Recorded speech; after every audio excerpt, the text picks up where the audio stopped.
যাও। ফড়িং 9:30 থেকে ছটপট শুরু করে দেয়, কতক্ষণে ওকে ছাদে নিয়ে আসবো। গুড মর্নিং, শুভ সকাল। কেমন আছেন আপনারা সবাই? নিশ্চয়ই খুব ভালো আছেন, আমিও খুব ভালো আছি। আজ এত রোদ উঠেছে তাকাতে পাচ্ছি না। শীতকালের রোদের থেকেও এই রোদটা পিঠে নিতে ভালো লাগছে, তবে বেশিক্ষণ না, একটু পরে ঘেমে নিয়ে অস্থির হয়ে যাব। স্নান করে আসলাম তো, তাই চাদরটা নিয়েছি।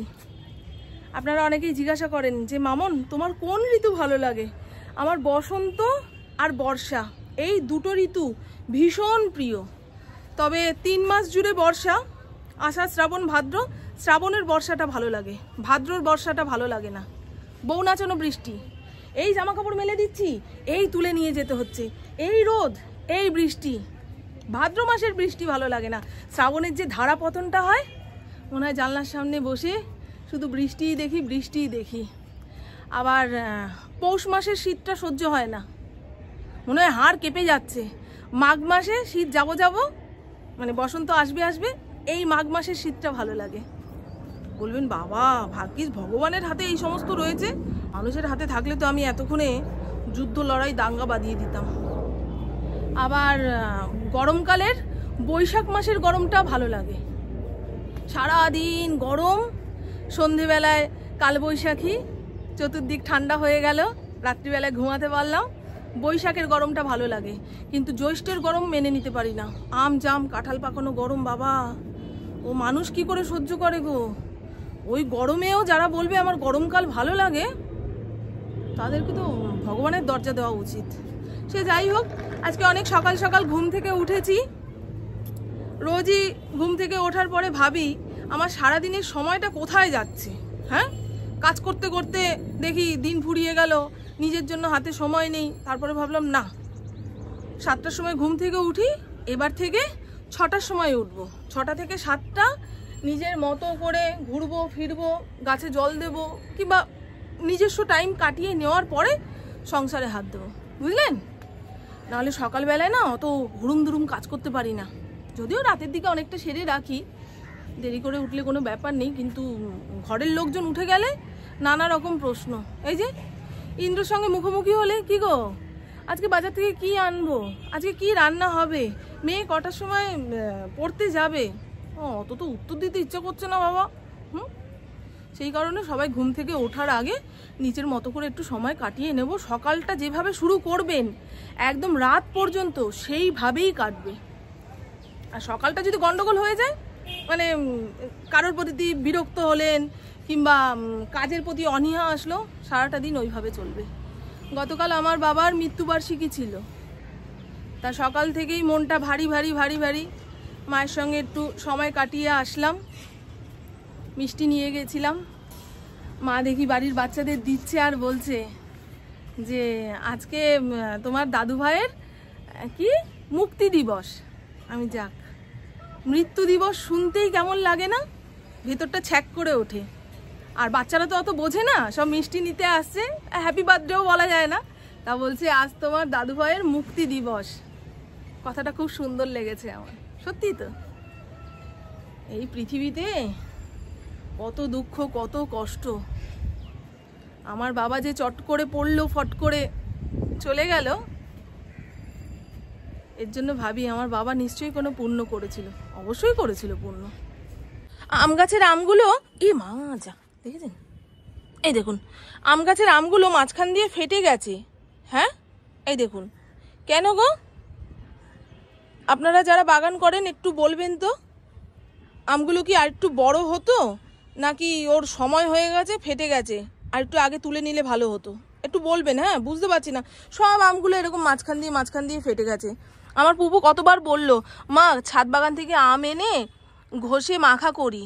আমি না রে মা, আম গাছের আমে হাত দিস না। দেখুন মেয়েটাকেও খেতে দিলাম না, এদিকে আম ফেটে, এখন তো সাদলেও খাবে না। বলে ভালো যখন ছিল তখন বললাম, দিলে না, এখন ফেটে গেছে, পুপুর কাছে নিয়ে এসছো, মাখা খা। ও ছোবেই না। কেমন হয়ে গেল, কি করব বলুন তো বন্ধু? হ্যাঁ, এই যে এই আম হয়েছে, দেখেছেন? কোথায় গেল রে বাবা, পাতাতেই চাপা পড়ে যাচ্ছে। এই দেখুন, দেখেছেন? অনেকদিন পর আপনাদের সঙ্গে দেখা হলো, একটু বেশি বেশি করে গল্প করি। কাজকর্মের তো চাপ নেই গো, সে তো ভাত করবো। আর সকাল 8টা থেকে 10টা পর্যন্ত, এখন তো 10টা 10-15 বাজে, ওই 10টা পর্যন্ত আমার সংসারের সমস্ত আশি কাজ কমপ্লিট। আজকে অনেকটা কাজ এগিয়েছে। যেদিন অনেক কাজ এগোবে, আবার নিজের জন্য সময়ও পাবো, সেদিন আমার মন ভালো লাগে, জানো ইন্দ্র? Good morning. উনি এখন ইয়েতে নেই, চেতনা আসেনি, সকাল যে হয়ে গেছে এখন অন্য কিছু ভাবছে। কুরুক্ষেত্রে বেরোবে, যুদ্ধটা কোথা থেকে শুরু করবে। কুরুক্ষেত্র মানে কর্মক্ষেত্র, বুঝছেন?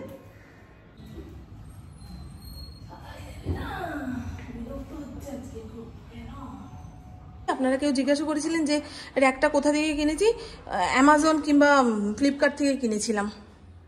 এখন জিনিস কোথা থেকে কিনছি না কিনছি এগুলো কি আর জিজ্ঞাসা করতে হয় গো বন্ধু? শুধু ছবিটা তুলবেন, অ্যামাজন কিংবা মিশোতে গিয়ে দেবেন, এই ধরনের জিনিস আপনাদের দেখিয়ে দেবে। ওঠো গপু, ওঠো ওঠো, সকাল হয়ে গেছে অনেকক্ষণ আগে।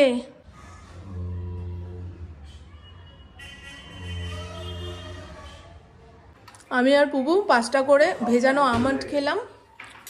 পুবু তো 1:30টার সময় পড়তে চলে যাবে, এখন আর ভারী কিছু দেব না, তাহলে ভাত খেতে পারবে না। গতকালকের রুটি রয়েছে, সুজি রয়েছে, এটা খেয়ে ইন্দ্র বেরোক। আমি এখন চা নিয়ে বসলেন, আমার মেয়েটাও চা খেতে চাইবে। আর এই দেখুন, অ্যামাজন ফ্রেশ থেকে জিনিস অর্ডার দিয়েছিলাম, একটু কমেই পেয়েছি। এর আগের দিন তেলের প্যাকেট আনিয়েছি 153 টাকা, এবার এনে নিল 151 টাকা, 2 টাকা কম। আর মুদিখানার দোকানে 163 টাকা না 64 টাকা সর্ষের তেলের প্যাকেটের দাম, অনেকটাই কমে পাওয়া যায় গো। তবে সব কিছু অনলাইনে অর্ডার দিয়ে খেলে বাড়ির সামনের দোকানগুলো তো অচল হয়ে যাবে। আমার রান্না বান্না কমপ্লিট। সকালে 3টে ডিম সেদ্ধ দিয়েছিলাম, একটা পুবুকে দিয়েছি, একটা ফড়িংকে দিয়েছি, একটা ইন্দ্রর জন্য রাখলাম। আর ফ্রিজে ছিল বেথুয়া শাক, বের করার সঙ্গে সঙ্গে দেখি দড়ি হয়ে গেছে, জলের মধ্যে ডোবালাম, একটুখানি তাকিয়েছে, সেটাকে কেটে ওই কালো জিরে ফোড়ন দিয়ে ভাজলাম। এরকম বেথুয়া শাক ভাজা খেতে ভালো লাগে, ওই বেগুন আলু দিয়ে চচ্চড়ি করলে না অনেকটা হয়ে যায়, খাওয়ার লোক পাই না। আর এই হলো অড়হর ডাল, হিং, রসুন, টমেটো, ধনেপাতা দিয়ে বানিয়েছি। অড়হর ডাল একটু জুতজাত করে রান্না না করলে খেতে ভালো লাগে না। আর দেখেছেন কত ঘন ঘন, থালার যে পাশে দেবো সে পাশেই দাঁড়িয়ে থাকবে। ডাল এরকম খেতে ভালো লাগে। এই তো আসবে গরমকাল, আম দিয়ে পাতলা পাতলা ডাল, সঙ্গে আলু সেদ্ধ, হয়ে গেল রান্না। আর এই যে লাল লাল করে আলু ভাতে মাখা, নতুন আলু তো মাখতে গেলে কেমন আঠা আঠা লাগে। কবে যে নতুন আলু গিয়ে পুরনো আলু আসবে, আলু পোস্ত খেতে ইচ্ছা করছিল। আর ঝরঝরে ভাত। এবারে দেখি পুপু কতটা রেডি হয়েছে। বাসনের গামলা খালি করেছি, এখন এইগুলো জায়গা মতো রাখতে হবে। পুপুকে খাইয়ে দাইয়ে দিয়ে নি, ঘড়ির কাঁটা 12:30টার ঘরে। ওমা ভাত আনি। আর এই ছেলেটা অজ্ঞান হয়ে পড়ে রয়েছে, ঠাকুর ঘর থেকে দেশলাইয়ের প্যাকেটটা নিয়ে আসলো। হ্যাঁ মা, টাটা।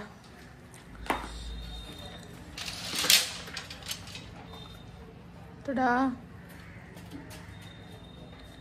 চলো বাবা। পুপুকে ভাত খাওয়াতে গেলাম, পুরো ভাতটা খায়নি, তা যেটুকু ভাত ছিল তার মধ্যে আমি 1 হাতা নিয়ে খাওয়ান সেরে নিয়েছি। এবারে হাতে অনেকটা সময়। দেখুন না, পেটটা গোপাল ভাঁড়ের মতন হয়ে গেছে, এখন হেঁটে কমাতে হবে। আর যত গরম পড়বে আমার হজম শক্তি কমবে। এর আগে ডাক্তার দেখিয়েছিলাম, উনি আমাকে কোনো ওষুধ দেয়নি, খালি বলেছে সারাদিনে 1 ঘন্টা ঘাম ঝরিয়ে হাঁটবেন, সকাল 9টার রোদটা গায়ে লাগাবেন, আর ঠিক টাইমে ঘুমাবেন, তাহলেই আপনি সুস্থ হবেন।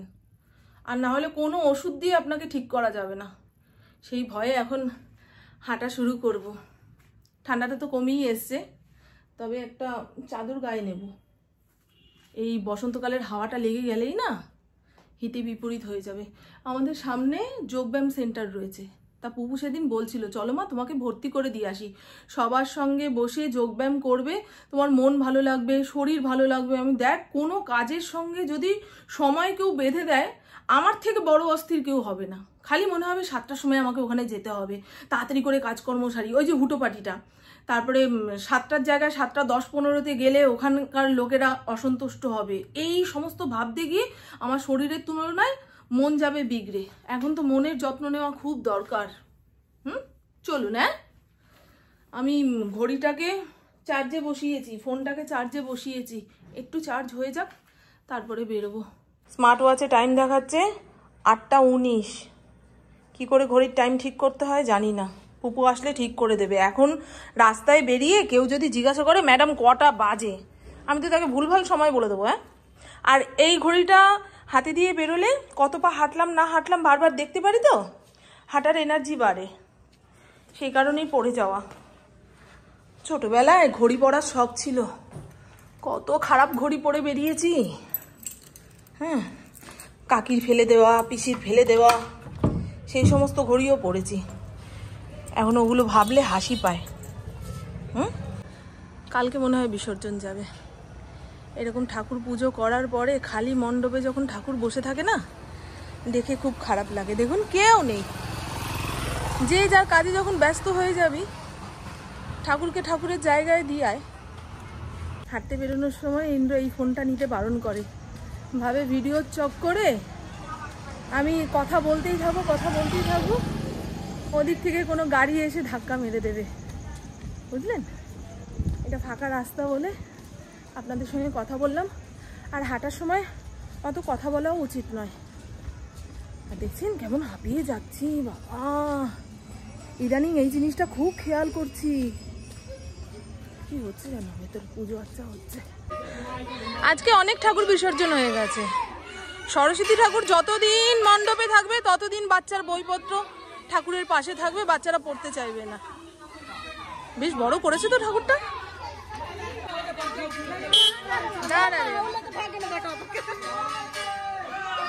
পুজো হওয়ার পরে তাদের স্থান কোথায়?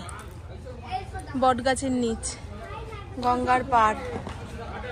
এরপরে কুকুর এসে চুল খুলে নিয়ে যাবে, কামড়ে হাঁচড়ে একাকার করবে। ঠিক এই কারণে আমার মাটির ঠাকুর দিয়ে এখন পুজো করতে ইচ্ছা হয় না। এই ঠাকুরটা কি সুন্দর দেখুন। ঠিক এই কারণে আমার মাটির ঠাকুর দিয়ে এখন পুজো করতে ইচ্ছা করে না। পুপু বারবার বলছে মা একটা পাথরের প্রতিমা নিয়ে আসবে, প্রত্যেক বছর সরস্বতী পুজোর আগের দিন ধুয়ে পরিষ্কার করে পুজো করব। আমি দেখি।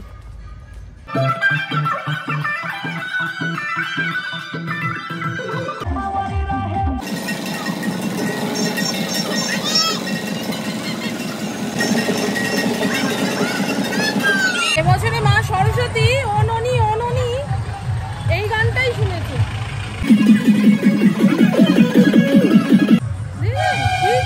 গান চলছে আর যারা মণ্ডপে দাঁড়িয়ে রয়েছে তারা একটাও যে পড়াশোনা করে দেখে তো মনে হচ্ছে না। এত জোরে জোরে গান বাজলে মা সরস্বতী কি করে টিকবে বলুন তো। আসার পথে ছোট আলু নিয়ে এসেছি, কড়াইশুঁটি এনেছি 20 টাকা করে জানেন, আর টমেটো এনেছি। কড়াইশুঁটি বেছে দিতে পারলে একদিন কড়াইশুঁটির কচুরি হবে, ছোট আলুর দম হবে। যদি কড়াইশুঁটি বেছে দিতে পারে তবেই হবে, আর না হলে ওই কড়াইশুঁটি বাঁচতে বাঁচতেই আমার জীবন শেষ। অবশ্য রাতে সবাই একসঙ্গে কথা বলতে বলতে কড়াইশুঁটিটা বেছে ফেলতে পারবো, সে হবে সমাধান। আগে 1 কাপ চা বানিয়ে খাই, মারাত্মক খিদা লেগেছে। 7:30 বাজে, বললো না পুকুর বাড়ি আসতে আসতে 7টা 7:30 বেজে যাবে। সেই কন্য করে পড়তে যায়, ঠিকঠাক টাইমে ট্রেন না পেলে, তারপর টোটো না পেলে একটু দেরি তো হবে। কদিন ধরেই খেয়াল করছি আমুলের লিকুইড দুধটা দিয়ে চা করলে চায়ে কেমন গন্ধ ছাড়ছে, মনে হচ্ছে দুধটা নষ্ট হয়ে গেছে, এরকম একটা চা থেকে গন্ধ ছাড়ছে। একটু পাউডার দুধ এনে রাখলে পুকুর যদি ইচ্ছা হয় দুধ চা খাবে তো খাবে, আর না হলে আমার জন্য রচা বানিয়ে খেয়ে নেব। একবার দেখিয়ে নিই কত ছোট ছোট আলু আমি বেছে এনেছি, এই দেখুন,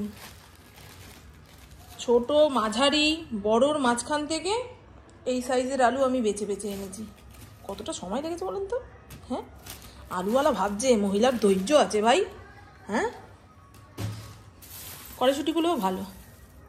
এই কড়াইশুঁটি গোটা গোটা লবণ দিয়ে সেদ্ধ করে এরকম টান দিয়ে দিয়ে খেলে এই যে শাঁসটা মুখে পড়ে, দারুণ লাগে। আটার কৌটোটা বের করে রাখি, জানেন জল লাগছে নাকি চাওয়াচ্ছে। আজকে আমি হাঁটতে গেছিলাম বাবাই। বলছে কংগ্রাচুলেশন, বল প্রত্যেক দিন গেলে হয়। এবার দেখেছিস সরস্বতী ঠাকুর বিসর্জন যাচ্ছে আর কি গান বাজাচ্ছে বাবা, কিছু মানে বিহারি বললে রাগ করবে না? রুটি হয়ে গেছে, ভেবেছিলাম তরকারিটা বানিয়ে নিয়ে রুটি করব, তারপরে ভাবছি না, আগে রুটিটা বানিয়ে নিয়ে তরকারিটা বসিয়ে দিয়ে ওখানে আমিও বসতে পারবো, না হলে বারবার এদিক ওদিক এদিক ওদিক করতে হবে। আমি না 2 গ্যাসে 2টো বসিয়ে দিয়ে তাল সামলাতে পারি না। সয়াবিনটাকে লবণ হলুদ দিয়ে একটু ভাপিয়ে নিয়েছি, আলুটাকে ডুমু ডুমু করে কেটেছি, ক্যাপসিকাম, টমেটো আর বাটলাম না, এর মধ্যে জিরের গুঁড়ো, হলুদ গুঁড়ো, অল্প একটু লঙ্কার গুঁড়ো রঙের জন্য কিংবা ঝালের জন্য, যা খুশি বলতে পারেন, আর 3খানা কাঁচা লঙ্কা এরকম জিরি করে কেটে দিয়েছি। কোনো বাটা মশলার সিন নেই, সব গুঁড়ো মশলা ভিজিয়ে রেখেছি 10-20 মিনিট, ওটাই হয়ে গেছে বাটা মশলা। রাতের তরকারি অল্প তেল দিয়ে রান্না করতে হবে। আগে থেকে লবণ হলুদ দিয়ে ভাপিয়ে রাখা সয়াবিনটা ভেজে তুলে নেব, কারণ সয়াবিনের যে একটা জংলা গন্ধ আছে সেটা না ভাজলে যায় না। আলুটা একটু লালচে করে ভেজে নেওয়ার পরে টমেটোটা দিয়ে দেব। টমেটোর গায়ে একটু লবণ ফেলে দিলে চট করে মজে যাবে। টমেটো একটু মজে আসলে আগে থেকে ভিজিয়ে রাখা মশলাটা এর মধ্যে দিয়ে নাড়িয়ে চাড়িয়ে নেব। দিয়ে তেল ছেড়ে এসছে, এবারে আগে থেকে কেটে রাখা ক্যাপসিকামটা এর মধ্যে দিয়ে 2-3 মিনিট নাড়তে চাড়তে থাকবো। আগে থেকে ক্যাপসিকাম দিয়ে দিলে না অতিরিক্ত সেদ্ধ হওয়ার পরে ক্যাপসিকাম তিতা হয়ে যায়। ভেজে রাখা সয়াবিন এর মধ্যে দিয়ে দেবো। আলু ক্যাপসিকাম সয়াবিনের তরকারি রান্না হয়ে গেছে, এবারে গ্যাসটা অফ করব। একটু জল দিয়েছি, অত শুকনো শুকনো তরকারি রুটি দিয়ে তুলতে গেলে ধূপধাপ পড়বে। ফড়িংয়ের খাওয়া হয়ে গেছে। আগামী রবিবার আমার একটা নিমন্ত্রণ রয়েছে। আমার পাশের বাড়ির একটা মেয়ে, সে নতুন গোপাল এনেছে, তার জন্মদিন করবে, তা আমার একার নিমন্ত্রণ। আমাকে বলেছে তুমি তোমার গোপালকে নিয়ে যাবে। আমি কখনো আমার গোপালকে কোলে করে এদিক সেদিক নিয়ে যাইনি, তো আমার নিয়ে যেতে ভালোও লাগে না, কারণ আমি পরিষ্কার পরিচ্ছন্ন অবস্থাতে রয়েছি, আমার আশেপাশে যারা রয়েছে তারা কি অবস্থাতে রয়েছে না রয়েছে আমার ঠিক মানে আমি অতটা জায়গা মতো পৌঁছাতে পারিনি বলে আমার মনে এরকম ভয় রয়েছে। আমি আমার গোপালকে নিয়ে যাব না, তবে গোপালের জন্মদিন দেখতে যাব। এই হলো গল্প। রুটি বানিয়ে ফেলেছি, 9খানা রুটি বানালাম, যদি থাকে তো কাল ইন্দ্র দুধ দিয়ে রুটি দিয়ে খেয়ে বেরিয়ে যাবে। এত রাত করে রুটি করলে না সকালে ভালোই থাকে। চলুন বন্ধু, আমার বকবক আজকের মতন এইটুকুই। আপনারা সবাই খুব খুব খুব ভালো থাকবেন, নিজের শরীরে খেয়াল রাখবেন, সুস্থ থাকবেন, আর অল টাইম স্মাইল করতে হবে। টাটা, খুব ভালো থাকবেন।